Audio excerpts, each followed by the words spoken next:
Get swept up. You wanted the best and you got the best. Swept up.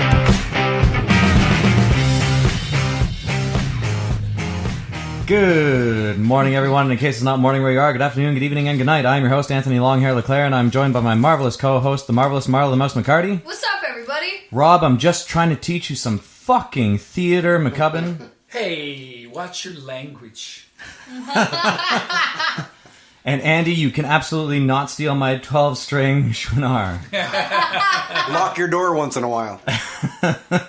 He did just walk into my door not 10 minutes ago. Alright, so today's episode of Swept Up, of course, is brought to you by the delicious and ever-flowing Gibson's finest rare whiskey.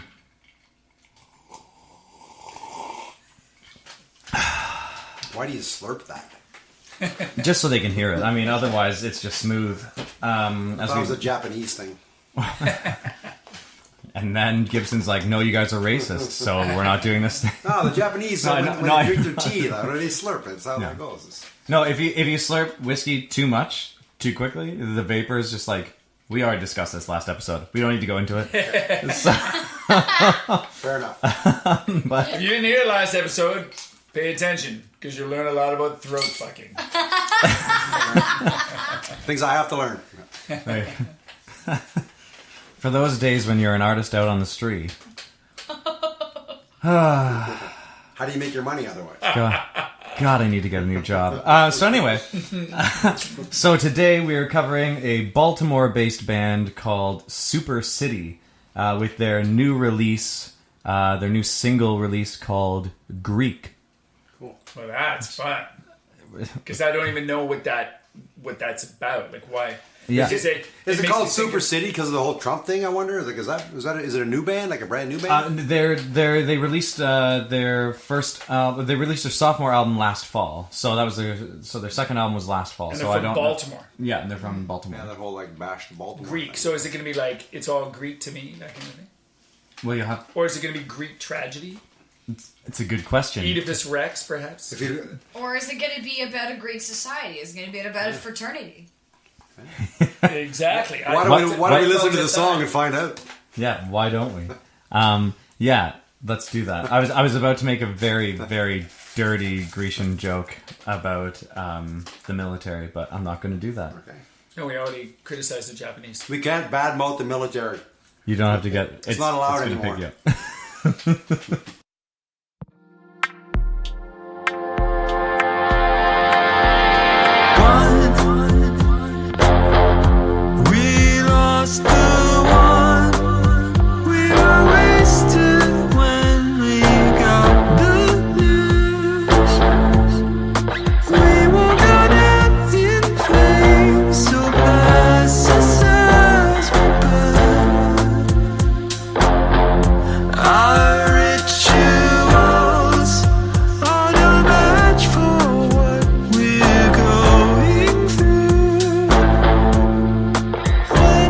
Change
But then it's over. Oh man, But then it's You over. just keep waiting. I just keep waiting Oh, for man. the weather, for the something to happen.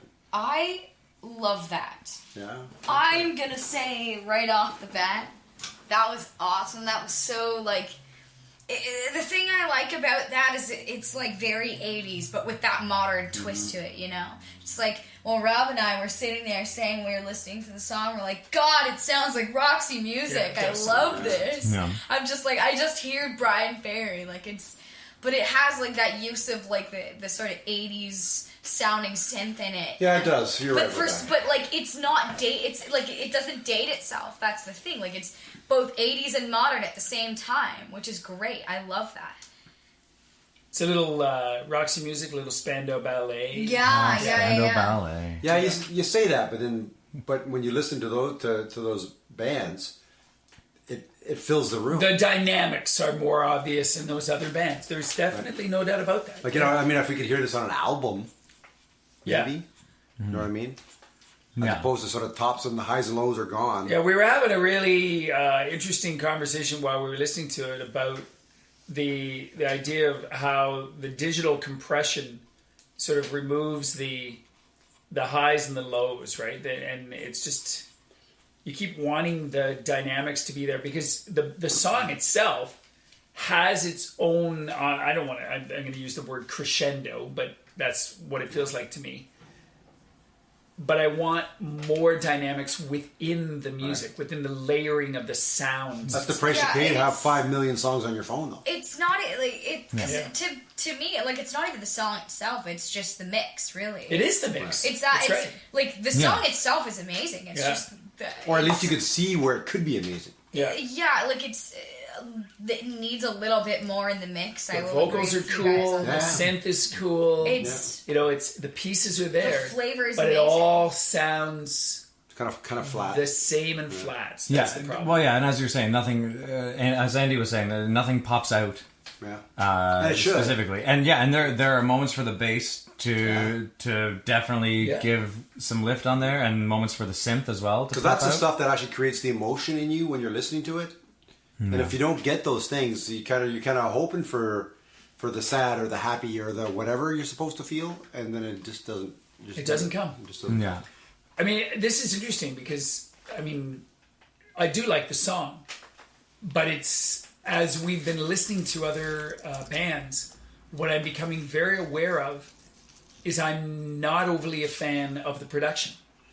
I want to know these people who are producing, if they're producing in a basement, need to go back to listen to analog recordings to understand dynamics. That's nice that the compression is there, but you need to know something about music itself and how you can expand music. And I just find everything is very simplistic. yeah. Part of me wants to. So simplicity can be fantastic if it's done right. But Yeah. I mean, one thing I will say is, one thing I wanted to say that I find I can't even say in all fairness is that budget really does change a lot of things in terms of how production is. Like if you listen to Bruno Mars' album 24 Karat Magic, I don't know if you have, but if you listen to that album,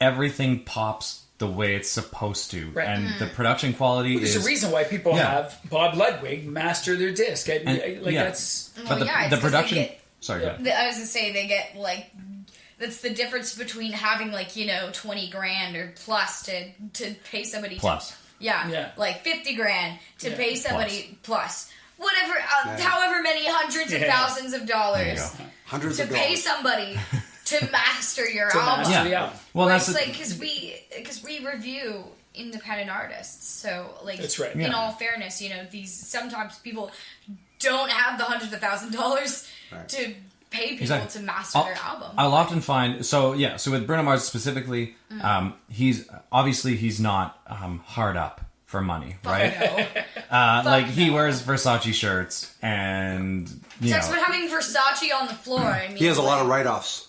yeah, that's right. He just write that off. That's right. So he does a lot. But then you have someone. So for example, now Charlie Puth is really big as a pop artist. But when he did Voice Notes, which is an album of his, he did it all. He just mixed it all by himself on his computer, and he sequenced every fucking instrument, which I can't imagine the amount of painstaking fucking time that takes. That's like so many hours. But so I know, for example, so I guess it is still about the budget.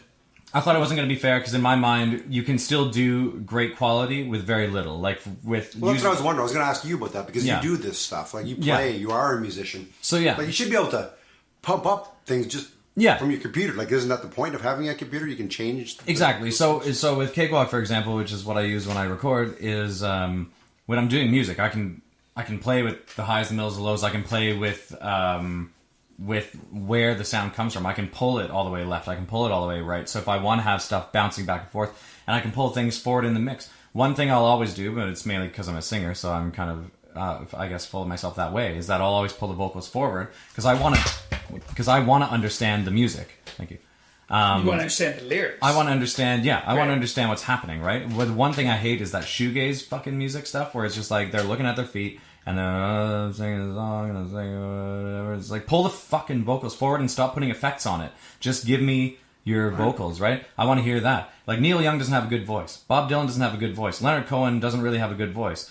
But their lyrics, you hear it all. Oh yeah, and you understand exactly what they're saying. And that hits, right? So this absolutely has very little now to But do in with this song, but this music. no, but what's interesting But- in this song, this guy has great vocals, very pure, Right. and But so what? I guess. yeah.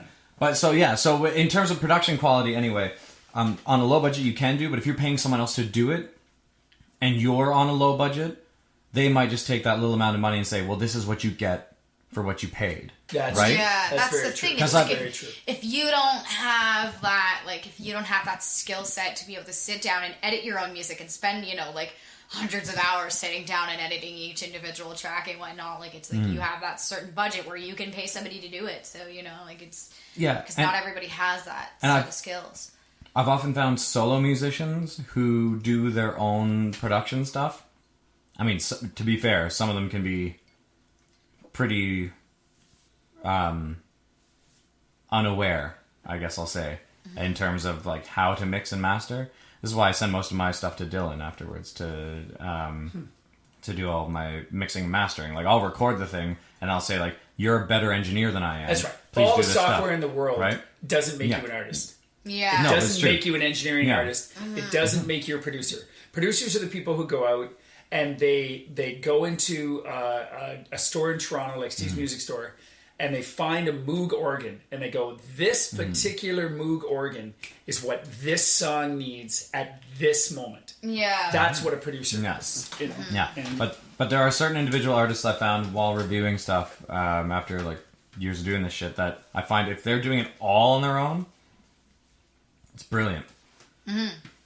They just find the way to do it because they're the ones spending their own time. They're not paying someone else to do it. Yeah, they're exactly. painstakingly going through all this shit to find their own sound. Right. Right. I don't know if that's and what they they've want, done and here. it is what they wanted it to be. Exactly. Which this could be the same way. Like Marla kind of alluded to that, the idea that so if you have that confidence, you're working with this person who says, this is what you get for your money. But if you're the person who says, I really kind of would like the vocals to come up a bit, Yeah. and I there's a little bit of a hi-hat that you can't hear. Can we bring that up? Yeah. Like if you know musically what you're doing, then could you push your producer or your engineer to do that for you, right? Yeah, and that's the big thing. So this may not specifically have anything to do with Super City, but in terms of musicians in general, if you're working with another producer or engineer and you feel like you want something that they're saying is opposite or that they're just not bringing out, don't shy away from that shit. It's your music. Yeah. You're exactly. paying them to do that thing. So you pay them so you can say, "Oh, no. I want to hear this more. I want to pull that back. Let's thin this out. Let's make this wide. Let's put this on the left, the right, whatever." That's easy to say, I Yeah. think, but especially if you have a producer or an engineer with a reputation or positive reputation, it's tough as an artist to sort of. Yeah, that Yeah. and money. It's true. You're in the It's studio for an really- hour. You've already paid your $50, Yeah. $60, $100,000, and then this dude says, listen, we can do what you want, but that's going to cost you another $100,000. Right. Well, Yeah. and that's the thing. Like, I feel like it's very situational in that, like, you know, you could be working. It really depends on who you're working with. Like, you could be working with somebody who's really collaborative and is like, okay, what do you think about this? Like, they have their own ideas, but at the same time, they know that it's your music, so you can say, hey, I want this in the mix instead of adding this effect. Let's do this here, and then like. Or you could have somebody that's like, no, I know what I'm doing. You want this, this, and this here, and like it's my way or the fucking highway. Yeah. Like You're not always going to get George Martin. That's right. But if You know, like if you find that second, Not for that- 3 cases of beer, anyway. That's right. But if you find that latter producer who's saying it's my way or the fucking highway and isn't willing to compromise at all, I'm sorry. A laptop with quality software for you to do all of the things that they're doing anyway costs you $2,000 to $3,000 on the high end, and you can produce all of that same shit if you're willing to spend the time. So if you find yourself with a producer you're spending way too much money on who's just being a prick about something and is not willing to bend at all to your own will on your own music, tell them to fuck off and then spend the money on a laptop instead and do it yourself. oh yeah, absolutely. I realize that there are constraints for some people, and like it is going to be situational. But I swear to God, you're going to feel way better about yourself if you do it that way, because it's going to be the way you want it. Even if other people, if it's not accepted well, that's fine. You know, it's a classic bullshit example, I guess. But like Dylan went electric, and everyone fucking booed him. But he didn't care. He was going electric. Yeah. That's what he decided to do. It happened. Everyone booed him, and he's still a fucking superstar. So what does anyone care? Well, yeah, it's like Mumford & Sons did that too. Queen recorded Hot Space, with a little, and it was a piece of shit. with a little less of a what was that? I don't know what, not some more. Oh, okay. Yeah, I mean, yeah, Mumford & Sons with a little less of a reaction, I think, than Dylan. You know, most of the stuff we're talking about as well, like we're not talking, most bands are not looking to spend, $20,000 on this stuff. No. Maybe $1,000. Maybe $500. Yeah. So I mean, maybe we should be talking software. We should be talking some of that kind of stuff, just to yeah. from an information point of view. Well, I wouldn't. I'm going to spend like $12. Yeah. Yeah. You're not getting shit. For well, $12. no. You will. You'll get lots of shit for $12. I'm both her. You will for less than that. From an information standpoint, Cakewalk is free. Yeah. That's right. It didn't necessarily used to be, but now, and everyone, at least in my circle of music people, thought they had gone under years and years ago. And they re-released a new DAW that we're now using to record this episode, which I downloaded for free. I was using Pro Tools before that and paying out the ass to use it. But Cakewalk is an easier interface to work. It's Cakewalk's the one they used to give away with like microphones and stuff like that. Yeah, it was either like Cakewalk SE, like the light version of it, or Audacity they'd throw out with that as well, right? Or stuff like a Sonar was Cakewalk product, right? Or Cakewalk's a Sonar product, whichever way that goes. We should go back to the song, Greek by Super City, which is as much as this conversation was wonderfully informative and important, I think. I have to say, so Dan Ryan, who I assume is the lead vocals, because every member of this band does vocals, but he has top billing, so I assume Dan Ryan is the lead vocalist. He's the guy with the van. That's right. That's a drummer. Yeah, because he needs the space. Yeah. But His so dad drives it.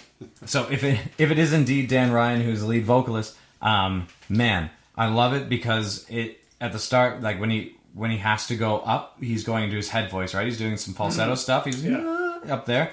And then once you get further into the song, he says, fuck that. And he just opens everything up to like a full-bodied voice and hits the same notes. And I'm like, yeah. It gives a more punch. And that one that's good bit stuff, where it sort of explodes and his vocals almost go into like a rock sound. Yeah, right? Yeah, wonderful. a bit of a And that's what I was rasp. waiting for. I was waiting Yeah. for That's a good bit. Like, that's a solid bit of the song. I love the way they end that song, just like fading into that synth, and then just Just And it's just gone. done. Yeah, it's gone. Like it's like somebody pulled the plug. Oh yeah, Yeah. I love that. I love that. I got blisters on my fingers, that kind of thing. Yeah, exactly. Yeah. Yeah, it's interesting because it reminds me of stress rock in a way, because like, as Andy, you were saying, okay, but now where does it go? Like, when does it kick in? Right here, and then the drums kicked in when you're like, when does it kick in? But it didn't pick up pace necessarily, right? And then when I hit the bridge, you were like, fuck yeah. Rob was like, yeah, that's where it hits, that's where it changes. And then Marley, like when it hits to the end and that synth comes out and you're just like, oh. So it expanded that way. And then Andy, you were saying, it's like, oh, now the synth happened, but now what? Yeah. Oh, it just ends. Oh, fuck, right? Yeah. But I was ready for more. Yeah. But I'm a big fan. I think it's because of my love of Nine Inch Nails, where they have this wonderful ability to create stressful music where it's just like it's one constant thing, and then there's another layer added to it, but it's still that constant pace, and then there's another layer to it, and you're like, fuck, this is beautiful, and you're just waiting for that resolve. Mike Oldfield. Mike Oldfield is a good example of that as well, and you're just waiting for that resolve. Like, and on a more rock perspective of that, Rick Springfield's a very good example of that. Yeah, that's totally true. That stress, like you're waiting for it, and it just keeps going, and you just wait for that resolve, and then the end hits, and you're like, you know. In this case, it actually almost did the opposite at the end, because it was like, okay, now I'm ready for more, and it wasn't really a resolve. It was just like, here's more. No, fuck yourself. We're done. Right.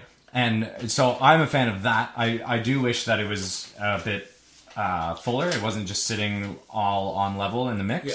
I wish there was stuff that would pop out, but I love that stress quality to the song. I wish that he would have actually got Jesse's girl, but he didn't. Yeah, exactly. I know. Damn it, Rick Springfield.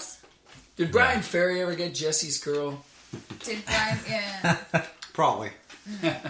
No, he got Avalon instead. That's right. Exactly. Yeah. But yeah, so that's the latest single out from Super City. It's called Greek. Why is it called Greek? You know what? I have no fucking clue. Any speculation in here? Well, I'd have to see the lyrics. And yeah, I'd have to re-listen to the song again to figure that out. Yeah. Shall we? Put the song on again? Well, we can put the song on again. We don't have to have them here. Oh, okay. Well, yeah, we will. Yeah, I wouldn't mind listening to it again. Yeah. Just to start it, just to see. Yeah.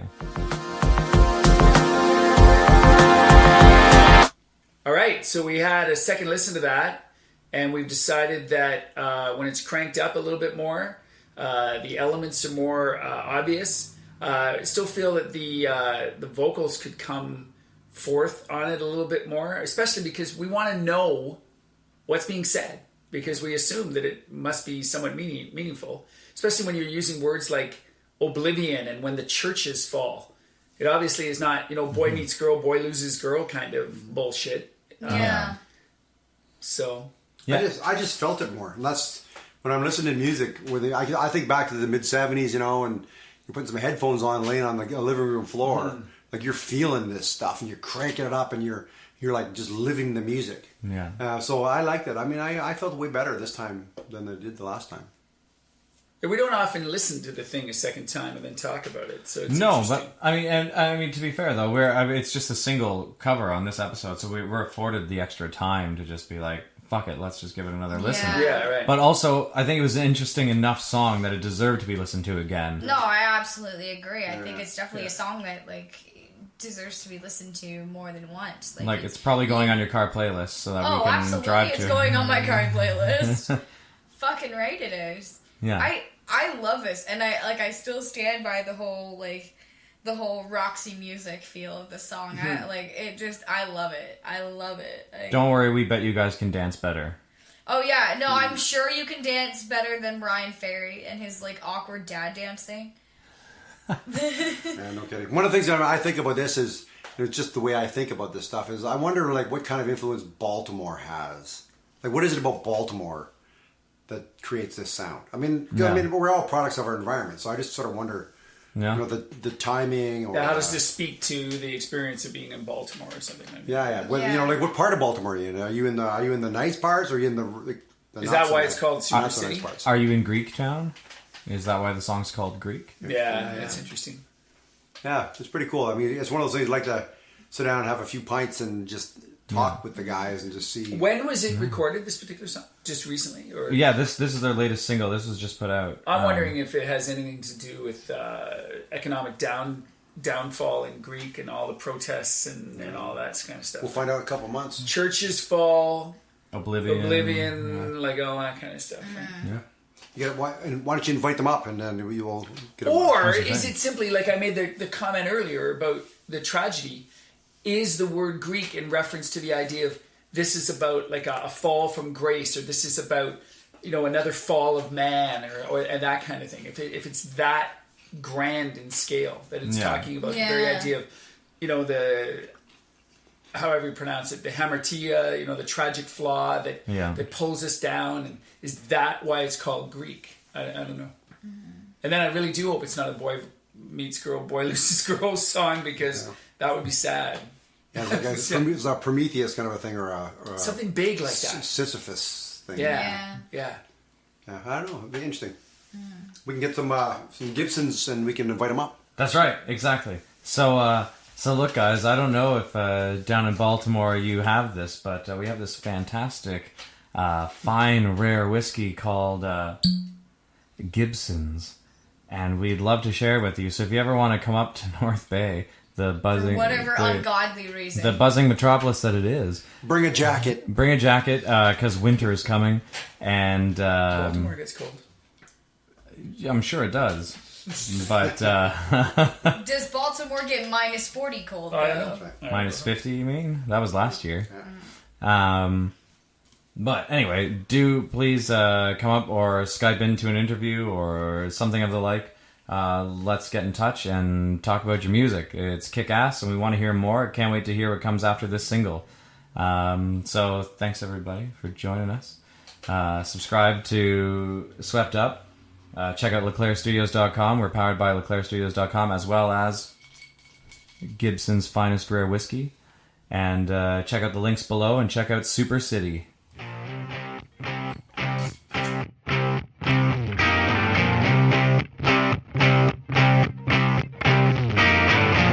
Swept Media. Get swept up in today's independent music.